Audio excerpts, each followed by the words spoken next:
తెలుగు లోగిళ్లలో తెల్లవారుజామున భోగి మంటలు వెలిగించారు. చిన్న పెద్ద అంతా కలిసి సందడి చేశారు.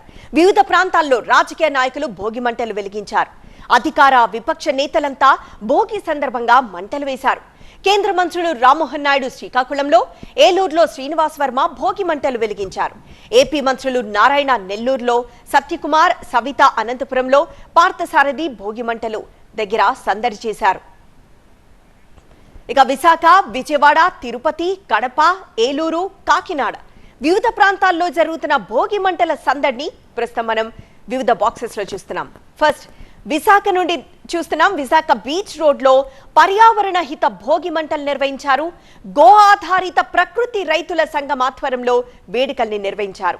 1,01 ఆవు పేడ పిడికలతో సంప్రదాయబద్ధంగా భోగి వేడుకలు నిర్వహించారు. ఇక సెకండ్ బాక్స్ లో చూస్తే విజయవాడలోను భోగి మంటలకు సంబంధించిన దృశ్యాలను మనం స్క్రీన్ పై చూస్తున్నాం. ఇక థర్డ్ బాక్స్ లో తిరుపతిలో మాజీ మంత్రి రోజా ఇంటి ముందు భోగి సంబరాలను మనం థర్డ్ బాక్స్ లో చూస్తున్నాం. ఇక ఫోర్త్ బాక్స్ కడప నుండి కడప పోలీస్ క్రికెట్ గ్రౌండ్స్ లో ఎమ్మెల్యే మాధవిరెడ్డి ఆధ్వర్యంలో సంక్రాంతి సంబరాలను ఘనంగా నిర్వహించారు. భోగి మంటలు వేసి సంక్రాంతి సంబరాలు ప్రారంభించారు ఎమ్మెల్యే మాధవిరెడ్డి. ఇక ఫిఫ్త్ బాక్స్ ఏలూరు జిల్లా వ్యాప్తంగా భోగి వేడుకలు ఘనంగా ప్రారంభమయ్యాయి.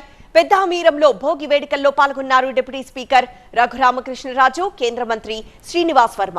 ఇక లాస్ట్ బాక్స్ అంబేద్కర్ కోనసీమ జిల్లా కోనసీమ తిరుమల వాడపల్లిలో భోగి సంబరాలు అంబరాన్నంటాయి. ఇలా ఎటు చూసిన సంబరాలు కొనసాగుతున్నాయి. ఇక మరోవైపు ఇటు గుంటూరు, శ్రీకాకుళం, మడకశిర, హైదరాబాద్ ఎల్బీ నగర్, రాజేంద్ర నగర్, కడపలో భోగి మంటల దృశ్యాలు ప్రస్తుతం మనం చూస్తున్నాం. పులివెందుల్లో ఎంపీ అవినాష్ రెడ్డి తన ఇంటి దగ్గర భోగి మంటలు వెలిగించారు.